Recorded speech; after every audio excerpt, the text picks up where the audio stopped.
Hi hello ನಮಸ್ತೆ, welcome back to my channel Bhoomika ಮಾತೆ vlog. And ಇವತ್ತು ನಾನು ಕ್ಯಾರೆಟ್ ಹಲ್ವಾ ಮಾಡೋಣ ಅಂತ ಅಂದ್ಕೊಂಡಿದ್ದೀನಿ. ಸೊ ಕ್ಯಾರೆಟ್ ಹಲ್ವಾ ಅಂದರೆ ಎಲ್ರಿಗೂ ಇಷ್ಟ ಆಗುವಂಥದ್ದೇ, ಅದು ಗೊತ್ತಿರೋದೇ ಅಲ್ವಾ ಗೈಸ್. ಸೊ ಸಿಂಪಲ್ ಆಗಿ ಬೇಗನೆ ಮಾಡುವಂಥದ್ದು ಸ್ವೀಟ್ ಅಂದರೆ ಕ್ಯಾರೆಟ್ ಹಲ್ವಾ. ಸೊ ತುಂಬ ಜನಕ್ಕೆ ಕ್ಯಾರೆಟ್ ಹಲ್ವಾ ಹೇಗೆ ಮಾಡೋದು ಅಂತ ಗೊತ್ತಿರಲ್ಲ, ಏನೇನು ಇಂಗ್ರೀಡಿಯೆಂಟ್ಸ್ ಅಂತ ಗೊತ್ತಿರಲ್ಲ. ಸೊ ನಾನು ಇವಾಗ ತೋರಿಸ್ಕೊಡ್ತಾ ಇದ್ದೀನಿ ನೋಡಿ, ಯಾವುದು ಸ್ಕಿಪ್ ಮಾಡಬೇಡಿ, ತುಂಬ ಚೆನ್ನಾಗಿ ಬರುತ್ತೆ.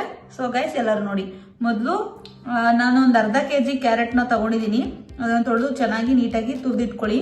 ಮತ್ತು ಒಂದೂವರೆ ಬೌಲಷ್ಟು ಸಕ್ಕರೆನ ತಗೊಂಡಿದ್ದೀನಿ. ಒಂದೂವರೆ ಬೌಲಷ್ಟು ಸಕ್ಕರೆ ತಗೊಳ್ಳಿ ಇದರಲ್ಲಿ, ಆ ಬೌಲಲ್ಲಿ.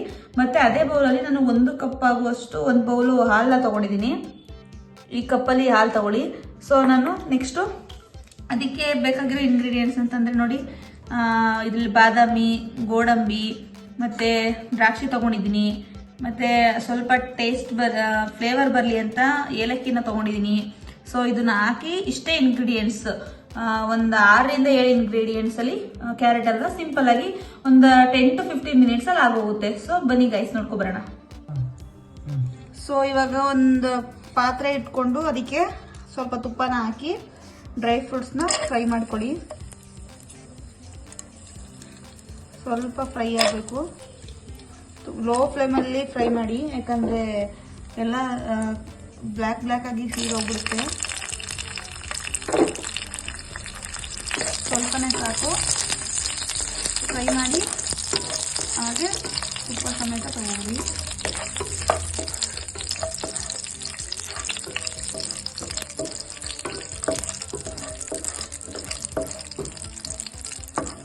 ಅಂದರೆ ಫ್ರೈ ಯಾಕೆ ಮಾಡಬೇಕು ಅಂತ ಅಂದರೆ ಕ್ಯಾರೆಟ್ ಹಲ್ವಾ ಜೊತೆ ಫ್ರೈ ಆಗಿ ಫ್ಲೇವರ್ ಬರುತ್ತೆ ತುಪ್ಪ ಜೊತೆ.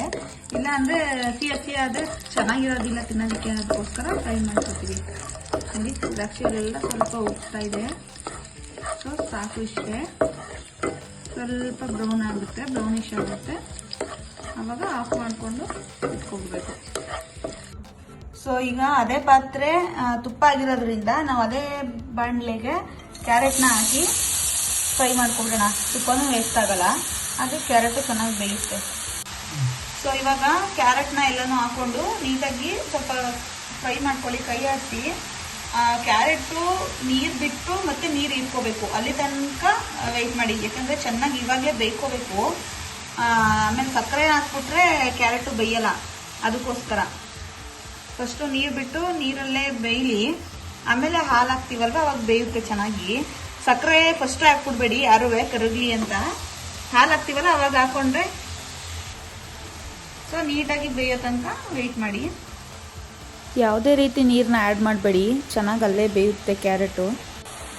ಸೊ ಇವಾಗ ಒಂದು 2 ನಿಮಿಷ ಅದು ಬೇಯಬೇಕು. ಸೊ ಒಂದು 2 ನಿಮಿಷ ಮುಚ್ಚಿಟ್ಕೊಳ್ಳೋಣ. ಮಧ್ಯ ತೆಗೆದ್ಬಿಟ್ಟು ಸ್ವಲ್ಪ ಆ ಕಡೆ ಈ ಕಡೆ, ಕೆಳಗಡೆಯಿಂದ ಮೇಲ್ಗಡೆಗೆ, ಮೇಲ್ಗಡೆಯಿಂದ ಕೆಳಗಡೆ ಫ್ರೈ ಮಾಡಿಕೊಂಡು ಮತ್ತೆ ಹಾಗೆ ಮುಚ್ಚಿಟ್ಬಿಡಿ. 1 ನಿಮಿಷದಲ್ಲಿ, ಒಂದು 2-3 ನಿಮಿಷದಲ್ಲಿ ಬೆಂದೋಗಿರುತ್ತೆ ನೋಡಿ. ಇವಾಗ ಎಷ್ಟು ಹಾಕಿದ್ವಿ ನಾವು ಫಸ್ಟ್ ಸ್ಟಾರ್ಟಿಂಗಲ್ಲಿ ಅಂತ ಅಂದರೆ ಬೆಂದು ಇಷ್ಟಾಗಿದೆ. ಕ್ವಾಂಟಿಟಿ ಕಡಿಮೆ ಆಗ್ಬಿಡುತ್ತೆ, ಗೊತ್ತಾಯ್ತು ನಿಮಗೆ ಬೇಯ್ತೈತೆ ಅಂತ. ಸೊ ಇನ್ನೂ ಅದು ಬೇಯಬೇಕು ಚೆನ್ನಾಗಿ, ಗೊತ್ತಾಗುತ್ತಲ್ಲ. ಸ್ವಲ್ಪ ಒಂಚೂರು ತೆಗೆದು ನೋಡಿ, ಗೊತ್ತಾಗುತ್ತೆ ನಿಮಗೆ ಬೆಂದಿರುತ್ತೋ ಇಲ್ವೋ ಅಂತ ಕೈಯಲ್ಲಿ. ಬೆಂದ ಮೇಲೆ ಚೆನ್ನಾಗಿ ಬೆಂದ ಮೇಲೇ ಅದು ನಾವು ಹಾಲು ಮತ್ತು ಸಕ್ಕರೆ ಹಾಕಬೇಕು. ಏನೇ ಬೇಯಿಸೋದಿದ್ರು ಇವಾಗ ಹಸಿ ಇದ್ದಾಗಲೇ ಬೇಯಿಸ್ಕೊಬಿಡ್ಬೇಕು ನೋಡಿ. ಎಷ್ಟು ಕ್ವಾಂಟಿಟಿ ಕಡಿಮೆನೇ ಆಗೋಯ್ತು ಬೇಯ್ತಾ. ನೀರನ್ನ ಆ್ಯಡ್ ಮಾಡಬೇಡಿ, ಕ್ಯಾರೆಟೇ ನೀರು ಬಿಟ್ಕೊಳ್ಳೋದ್ರಿಂದ ನೀರು ಬೇಡ. ನಾವು ಸ್ವೀಟ್ಸ್ ಎಲ್ಲ ಮಾಡ್ತಾ ಇರ್ತೀನಿ, ಸಾಂಬಾರ್ಸ್ ಎಲ್ಲ ಮಾಡ್ತಾ ಇರ್ತೀನಿ ನೋಡಿ. ಯಾರು ಹೊಸ್ದಾಗಿ ಕಲಿತಾ ಇರ್ತೀರಾ ಅವರು ನೋಡಿ ಕಲೀರಿ. ಕೆಲವು ಮನೆಗಳಲ್ಲಿ ಬೇರೆ ಬೇರೆ ಥರ ಡಿಫ್ರೆಂಟಾಗಿ ಸಾಂಬಾರು ಮಾಡ್ತಾರೆ. ನಿಮ್ಗೆ ಯಾವ ಥರ ಇಷ್ಟ ಅದು ನೋಡಿ. ಮತ್ತು ಏನು ಸ್ವೀಟ್ ಮಾಡಬೇಕು, ಏನು ಅಡುಗೆ ಮಾಡಬೇಕು ಅಂತ ಕಮೆಂಟ್ ಮಾಡಿ ಅಂತ ಹೇಳ್ತೀನಿ. ಕಮೆಂಟ್ ಮಾಡಿ ಏನು ಅಡುಗೆ ಮಾಡಬೇಕು ಅಂತ. ಇವಾಗ ಇಷ್ಟು ಬೆಂದ ಮೇಲೆ ನೋಡಿ, ಈ ಕಪ್ಪಲ್ಲಿ ಹಾಲು ತಗೊಂಡಿದ್ದೀನಿ ನಾನು, ಈ ಕಪ್ಪಲ್ಲಿ. ಸೊ ನೋಡ್ಕೊಂಡು ಹಾಕೊಳ್ಳಿ.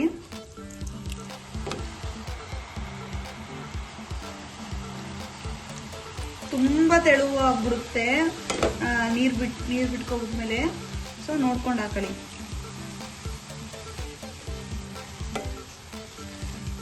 ಹಾಲು ಬೆಂದ್ಮೇಲೆ ಸಕ್ಕರೆನೂ ಪಾಕ ಬಿಡುತ್ತಲ್ವಾ, ಆಮೇಲೆ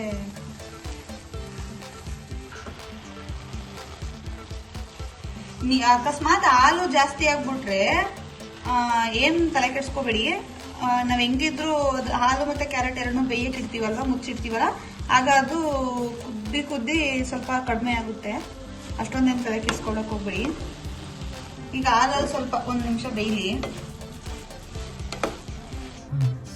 ನೋಡಿ. ಇವಾಗ ಒಂದು ಲೋಟ ಅಂತ ಅಂದರೆ, ಒಂದು ಬೌಲ್ ಅಂತ ಅಂದರೆ 1/4 ಲೀಟ್ರಷ್ಟು ಹಾಲು ಬೇಕಾಗುತ್ತೆ ಇದಕ್ಕೆ. 5 to 6 ಮೆಂಬರ್ಸು ಮಾಡ್ತೀವಿ ಅಂತಂದರೆ 1/4 ಲೀಟ್ರಷ್ಟು ಹಾಲು ಬೇಕು. ಈ ಥರ ಕನ್ಸಿಸ್ಟೆನ್ಸಿ ಬರಬೇಕದು. ಎಷ್ಟು ಹಾಕ್ತೀವಿ ಹಾಲು, ಅದು ನೀರು ಹಾಕಕ್ಕೆ ಹೋಗ್ಬೇಡಿ, ಅದು ಹಾಲಲ್ಲೇ ಬೇಯಬೇಕು.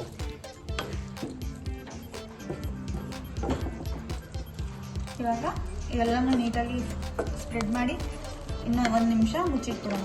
ಅದು ಚೆನ್ನಾಗಿ ಕುದ್ದಿರುತ್ತೆ ನೋಡಿ, ಥರ ಕುದೀತಾ ಇರಬೇಕು. ಸೊ ಇವಾಗ ಹಾಲು ಹಾಕಿದ್ಮೇಲೆ ಸ್ವಲ್ಪ ಏಲಕ್ಕಿ ಪೌಡ್ರನ್ನ ಹಾಕ್ತೀನಿ ಫ್ಲೇವರ್ಗೆ. ಹಾಕ್ಬಿಟ್ಟು ಮಿಕ್ಸ್ ಮಾಡ್ತೀನಿ.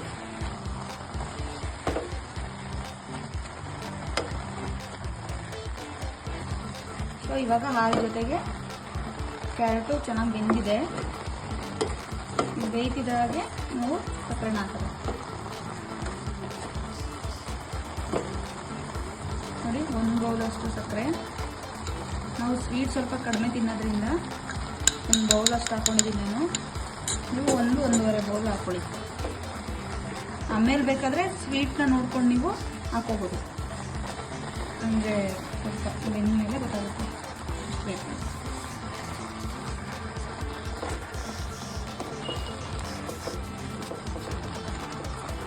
ಘಮ ಅಂತಿರುತ್ತೆ ಫ್ಲೇವರು. ಏಲಕ್ಕಿ ಹಾಕಿದ್ರೆ ನಿಮಗೆ ಬೇಯ್ತಾ ಇರುತ್ತಲ್ವ, ಘಮ ಅಂತ ಇರುತ್ತೆ.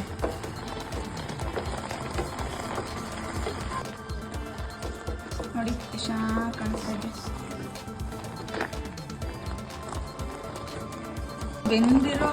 ಬೆಂದಿರೋ ಅಂಥ ಕ್ಯಾರೆಟ್ಗೆ ಹಾಲು ಮತ್ತು ಸಕ್ಕರೆನ ಹಾಕಿ ಎಲ್ಲ ಇಟ್ಟಿದ್ದೀವಿ. ಸೊ 1-2 ನಿಮಿಷ ಹಬೆಲ್ ಬೇಯಲಿ ಲೋ ಫ್ಲೇಮಲ್ಲಿ. ಹಾಲು ಜಾಸ್ತಿ ಆಗ್ಬಿಟ್ರೆ ಸ್ವಲ್ಪ ಕುದಿಬೇಕಲ್ಲ ಅದಕ್ಕೆ. ನೋಡಿ ಇವಾಗ ಹಾಲೆಲ್ಲ ಸುಂಡಿದೆ, ಚೆನ್ನಾಗಿ ಬೆಂದಿದೆ. ಹಾಲೆಲ್ಲ ಸ್ವಲ್ಪ ನೀರಾಗಿತ್ತಲ್ಲ ಅದೆಲ್ಲ ಸುಂಡಿದೆ. ಸಕ್ಕರೆ ಎಲ್ಲ ನೀಟಾಗಿ ಕ್ಯಾರೆಟಿಗೆಲ್ಲ ಹಿಡಿದಿದೆ. ಸೊ ಎಲ್ಲ ಆಗಿ ನೋಡಿ ಎಷ್ಟು ನೀಟಾಗಿದೆ. ಸ್ವಲ್ಪನೂ ನೀರಿನ ಥರ ಕಾಣಿಸ್ತಾ ಇಲ್ಲ, ಚೆನ್ನಾಗಿ ಬೆಂದಿದೆ. ಸೊ ಈಗ ಬೆಂದಿರೋ ಅಂಥ ಕ್ಯಾರೆಟ್ಗೆ ನಾವು ಇಲ್ಲಿ ಆವಾಗಲೇ ಡ್ರೈ ಫ್ರೂಟ್ಸು ಮತ್ತು ತುಪ್ಪ ಎಲ್ಲ ಹುರ್ಕೊಂಡಿದ್ವಲ್ಲ ಅದನ್ನು ಮಿಕ್ಸ್ ಮಾಡ್ಕೊಳ್ಳೋಣ.